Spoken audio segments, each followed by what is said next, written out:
उससे इतना एरर भोलू कर सकता है, या तो ज्यादा या फिर कम। मतलब कि पॉजिटिव डायरेक्शन में एरर हो सकता है या फिर नेगेटिव डायरेक्शन में एरर हो सकता है।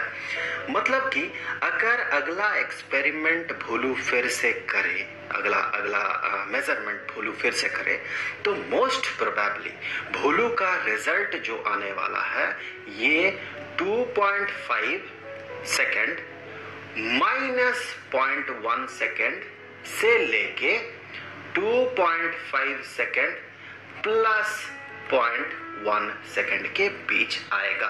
मोस्ट प्रोबेबली, ऐसा नहीं कि एग्जैक्टली इतना ही आएगा, इसी रेंज में आएगा ही ऐसा आप नहीं कह सकते, लेकिन मोस्ट प्रोबेबली इसका प्रोबेबिलिटी बहुत ज्यादा है कि इस रेंज में रिजल्ट आए। इतना मीन, इससे इतना ज्यादा और इतना कम, उसी के बीच में। तो इसे हम लिखेंगे कैसे? इसे हम अगर हम इन वेरिएबल्स के टर्म में लिखना चाहें तो हम क्या लिखेंगे? देखिए, मीन मेजरमेंट को हम ए मीन कहते हैं, तो रिजल्ट जो है ये लाई करेगा ए मीन माइनस, ये क्या है? ये है मीन एब्सोल्यूट एरर, जिसे कि हम डेल्टा ए मीन से रिप्रेजेंट करते हैं। सो इतना से लेके ए mean plus delta A mean, इस रेंज में आएगा। इसी को रिप्रेजेंट करने का एक और तरीका है, वो ये कि आप ऐसे भी लिख सकते हैं, जो रिजल्ट है वो ए mean plus minus delta A mean इस रेंज में रहेगा।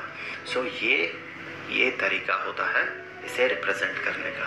ये क्या है कि अगर एक सिंगल एक्सपेरिमेंट किया जाए भोलू के द्वारा ही, तो फिर जो रिजल्ट है वो रिजल्ट मोस्ट प्रोबेबली किस रेंज में आएगा? तो वो इस रेंज में आएगा। मोस्ट प्रोबेबली आएगा ही, इसका कोई मतलब नहीं है, लेकिन ज्यादा चांसेस है कि इस रेंज में वो आए।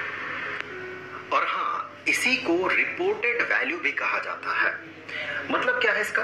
कि अगर भोलू इस एक्सपेरिमेंट के मेजरमेंट्स को रिपोर्ट करे तो भोलू ये कहेगा कि ये जो ऑसिलेशन का टाइम पीरियड है, ये टाइम पीरियड एग्जैक्टली 2.5 सेकेंड है, ऐसा भोलू नहीं कहेगा, क्योंकि भोलू का एरर करने का जो एवरेज चांस है वो है 0.1 सेकेंड। इसीलिए भोलू जब रिपोर्ट करेगा इस रिजल्ट को, तो भोलू कहेगा कि इस ऑसिलेशन का जो टाइम पीरियड है ये है 2.5 सेकेंड प्लस माइनस 0.1 सेकेंड।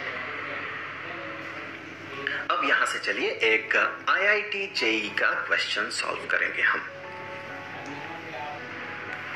ये जो क्वेश्चन है ये IIT JEE मेन 2016 में पूछा गया है। चलिए देखते हैं क्वेश्चन क्या है। कि एक स्टूडेंट ने एक टाइम पीरियड 100 ऑसिलेशन का, मतलब 100 बार ऑसिलेट किया तो टोटल टाइम जितना हुआ उसे मेजर किया, एक सिंपल पेंडुलम का। कितना बार मेजर किया? 4 बार मेजर किया। पहली बार जब मेजर करता है तो जो रिजल्ट आता है वो 90 सेकंड का है, सेकंड टाइम 91 सेकंड आता है उसका, थर्ड टाइम 95 और फोर्थ टाइम 92 सेकंड आता है। तो चलिए सबसे पहले तो इसे लिख लेते हैं कि जब उसने मेजरमेंट किया तो पहली बार तो 90 second, second time 91 second, third time 95 second और फोर्थ टाइम 92 सेकंड उसका एक्सपेरिमेंटल रिजल्ट जो है वो आया। अब जो मेजरिंग क्लॉक वो यूज कर रहा है उसका जो मिनिमम टाइम उससे जो मेजर कर सकता है वो है 1 सेकंड। ये बहुत इंपॉर्टेंट पार्ट है इस क्वेश्चन का। सो 1 सेकंड मिनिमम टाइम वो मेजर कर सकता है। सिंपल जो वॉचेस होते हैं जो नॉर्मली लोग हाथ में पहने होते हैं उसमें जो मिनिमम टाइम होता है, मिनिमम या फिर कहें उस घड़ी का जो लीस्ट काउंट होता है वो 1 सेकंड होता है। वैसा ही कुछ स्टॉप वॉच है उसके पास। Then the reported mean time should be, इसका मतलब रिपोर्टेड टाइम जो होगा वो जो भी एक्सपेरिमेंट कर रहा है ये स्टूडेंट वो जितना रिपोर्ट करेगा। तो इसी टॉपिक पे हमने लास्ट पार्ट में बात किया था कि रिपोर्टेड वैल्यू क्या होता है, वही यहाँ पर पूछा गया है। तो रिपोर्टेड वैल्यू पता करने के लिए सबसे पहले तो हमें पता करना होगा मीन मेजरमेंट क्या होगा। जो मीन मेजरमेंट है वो पता करना होगा, मीन एरर नहीं, मीन एब्सोल्यूट एरर नहीं, सबसे पहले तो मीन मेजरमेंट पता करना होगा। तो यहाँ पर मीन मेजरमेंट क्या होगा, आप यहाँ पर ऐड करें और फिर 4 से डिवाइड करें तो आप ये पाएंगे जो मीन मेजरमेंट होगा वो मीन मेजरमेंट होगा 92 सेकंड का। तो मीन हमने पता कर लिया, मीन इतना होगा। मीन के बाद हमें क्या करना होगा, हमें एब्सोल्यूट एरर खोजना होगा। देखिए यहाँ पर सिंपली आपको लगेगा एरर पता कर ले फिर उसका एब्सोल्यूट वैल्यू पता करें। आप ऐसा क्यों करेंगे, आप यहाँ पर एरर क्यों पता करेंगे, आप एब्सोल्यूट एरर डायरेक्टली पता कर ले। इन दोनों में जो बड़ा है बड़ा से छोटा को सब्ट्रैक्ट करें, इन दोनों में फिर इन दोनों में फिर इन दोनों में। तो एरर पता करने के बाद एब्सोल्यूट एरर पता करने की कोई जरूरत नहीं है। हमारा दिमाग इतना एफिशिएंट है कि आप सिंपली यहाँ पर जो बड़ा है उससे छोटा को सब्ट्रैक्ट कर सकें। तो यहाँ अब हम एब्सोल्यूट एरर देखेंगे। एब्सोल्यूट एरर क्या होगा, फर्स्ट केस में 2 सेकंड का होगा, this one minus this one, जो डिफरेंस है इन दोनों के बीच का।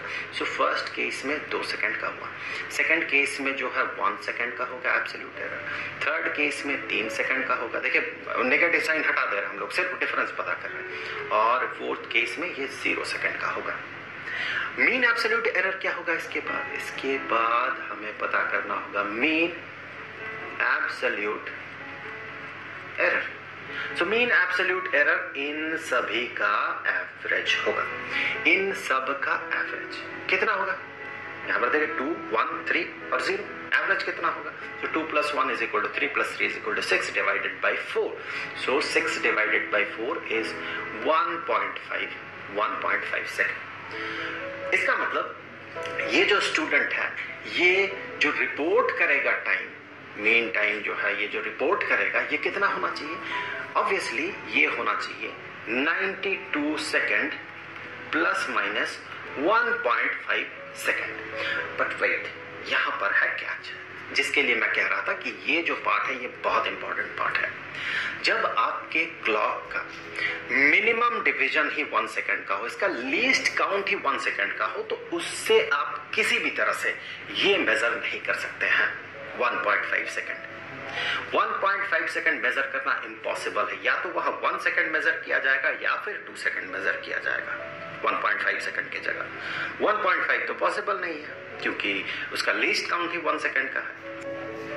तो फिर अब क्या किया जाए, यहाँ पर इस 1.5 सेकेंड का ये जो डेसिमल पॉइंट है इसे तो हटाना होगा, तो हम इसे कर देंगे राउंड ऑफ। तो ऐसा न लिख के अब जो रिपोर्ट करेगा वो स्टूडेंट वो होगा 92 सेकेंड ± 1.5 को राउंड ऑफ कर दे तो 2 सेकेंड। सो ये हो गया फाइनल आंसर जो कि आपको यहाँ पर दिखेगा। तो फिर इस वीडियो को यहीं खत्म किया जाए। अब जाते जाते मैं आपको बता दूं इस चैप्टर के दैट मीन क्लास 11th के यूनिट्स एंड मेजरमेंट के सारे वीडियोस आपको जिस प्लेलिस्ट में मिलेगा उस